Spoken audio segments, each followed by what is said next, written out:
Hey, welcome back, Paulies Sleepers fans. What's going on? Another installment of Paulies Sleepers here to get you guys ready for your draft.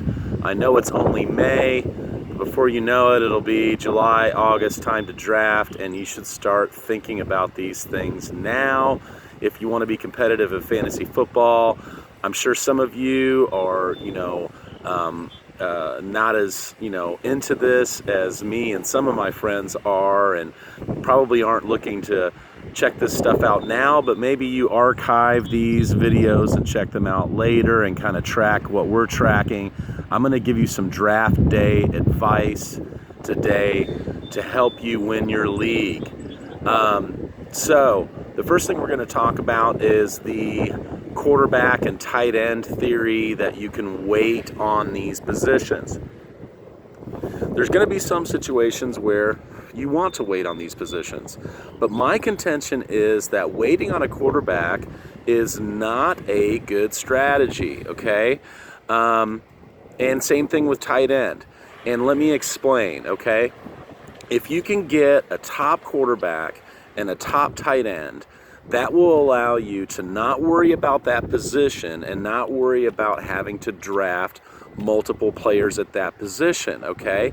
If you end up with Russell Wilson and Travis Kelce on your squad, then you're locked in for those guys and you only need to worry about covering their bye weeks, and you don't have to draft another guy at that position. That allows you to load up at the other positions, okay?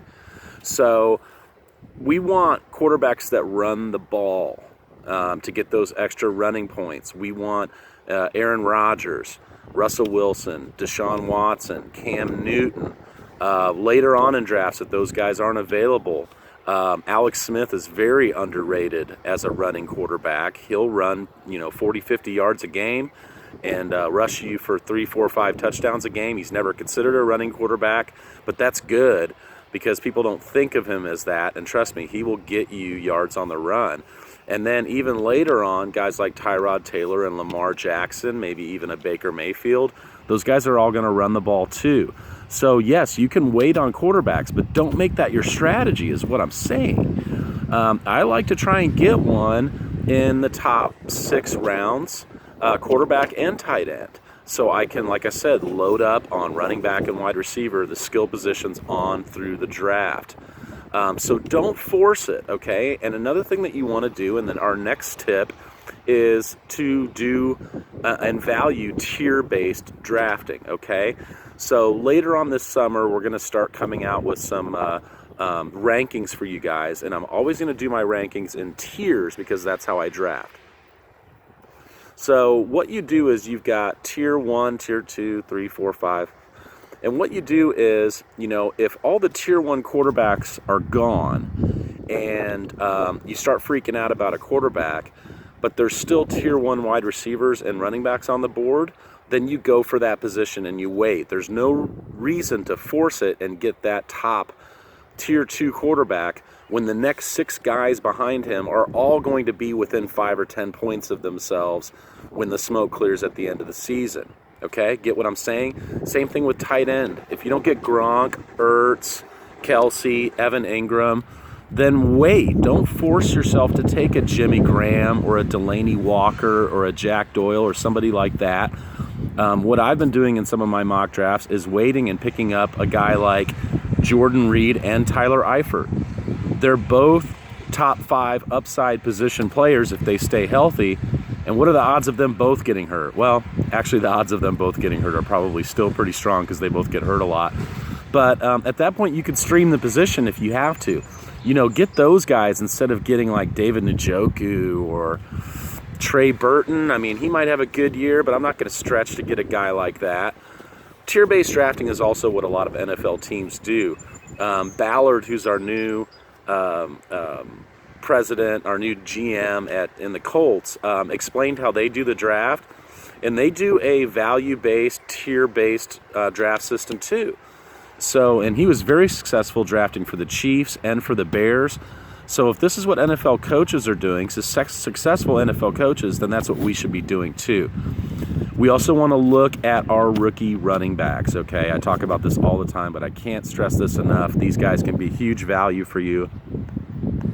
I'm seeing guys like Barkley, Royce Freeman, Rashad Penny, Ronald Jones. Those last three are guys you can get very late, being huge additions to their offense. I'm cooling off on Sony Michel a little bit because I kind of forgot they got Jeremy Hill. So that's a little bit more of a crowded backfield than I thought. I still like Sony Michel, but I'm not reaching for him. And then the last thing I want to talk about is get exciting players. Get guys that you want. Get guys that you want to watch play. Okay? I mean, if you're looking at Dion Lewis or Jay Ajayi and you like the Eagles and you like Jay Ajayi and you've watched him run for, 200-yard games 3 times like I have, then get Ajayi on your squad. That's an exciting squad. They're going to be scoring a lot and he's going to get every opportunity. Yes, Dion Lewis is going to get every opportunity too, and that's a team that loves to run the ball. But when the smoke clears, Philly's going to score way more touchdowns than the Titans, I think, which means Jay Ajayi's going to get more opportunities for touchdowns. And we have to keep in mind that Dion Lewis was cut from a couple squads before he landed in New England, which was a perfect opportunity for him and a perfect scheme. What if he falls off the map in a different scheme on a different team and ends up getting cut or ends up getting relegated to third down work? Jay Ajayi's not going to be that guy. Yes, he's got Corey Clement there, who's younger and is very, very athletic.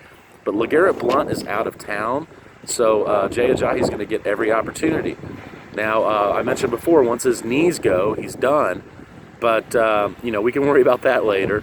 But I just wanted to use that as an example. Another example, Sammy Watkins versus Julian Edelman. Those are both guys that are ranked about the same, but Sammy Watkins is a much more exciting player to me, and that's who I would want on my squad. Tyreek Hill, T.Y. Hilton, Juju Smith-Schuster. These are exciting wide receivers. Michael Crabtree, I love him, but he's not as exciting. You get the point. So that's what I wanted to go over today, tier-based drafting. Not listening to all the experts that say wait on a quarterback. Don't wait on a quarterback. Get one early if you can, and then you could forget about that position, okay? And that's all we got today. Another quick video. Good luck. Subscribe. Like. Mention it to your friends. Share these videos so we can get bigger. No monetization in these videos. No ads. This is purely for informational and enjoyment purposes. So you have an excellent day, and I'll talk to you soon.